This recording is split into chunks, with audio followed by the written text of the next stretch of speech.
My number one priority is to dismantle the disastrous deal with Iran. I know deal making, and let me tell you, this deal is catastrophic. That was then candidate Trump vowing to tear up the Iran nuclear deal. But yesterday, President Trump begrudgingly agreed to recertify the deal, complying with the one that was brokered under President Obama. Bloomberg reporting earlier that the president almost ripped up the deal at the last second. And today, the White House confirmed that they believe Iran has already broken the agreement. Here now, Congressman Peter King, who is a member of both the House Intel Committee and the Homeland Security Committee. Congressman, always good to see you. Thank you, Welcome tonight. So the president appears to be very torn on this issue of whether or not to continue to recertify this Iran deal. Yeah, I mean, there's enough grounds there if he wanted to break it right now, and I think that's where his heart is. I think his advisors are telling him, at least at this stage, without laying more groundwork, it may antagonize allies that we need in other operations. It may upend what we're trying to do in Syria. But the fact is, Iran is getting away with murder, and it was a terrible deal to begin with.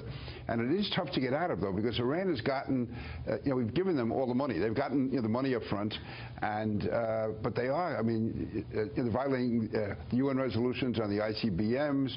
It appears as if they're going over the limit on uranium. They're trying to get technical operations to get more plutonium. So this is but again, I understand the predicament that the president's in, but I think sooner or later you may end up seeing him actually taking us out of it. This is always the problem. When we talked about this deal in the beginning, that the money was up front and that there was no demand for behavior change before the money was delivered. So it's pretty tough to imagine why Iran would think they need to change really any of their behavior at all. But these sanctions are going to go against 18 entities and restrict them in what way? Basically, these are entities, some are Chinese, others are companies doing business, for instance, with different entities in Iran, those who are really engaged in terrorist activities. I mean, right now, there's thousands of missiles Hezbollah has they've gotten from Iran.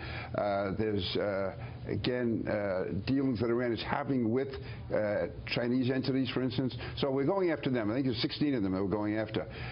But it's, again, it's a signal. But we can increase this, especially with countries like China who are doing business. I think we should also go after American companies like Boeing that are doing business with Iran. Rex Tillerson is basically arguing that they need to recertify this deal. But it's a very interesting story that was by Eli Lake in Bloomberg today, saying, the president really wants to make good on this promise. Is there any way that you think he can do that? I think he can, but I mean, it's going to be, he's going to have to really lay the groundwork because, again, it's complicated with dealing with other countries, with allies.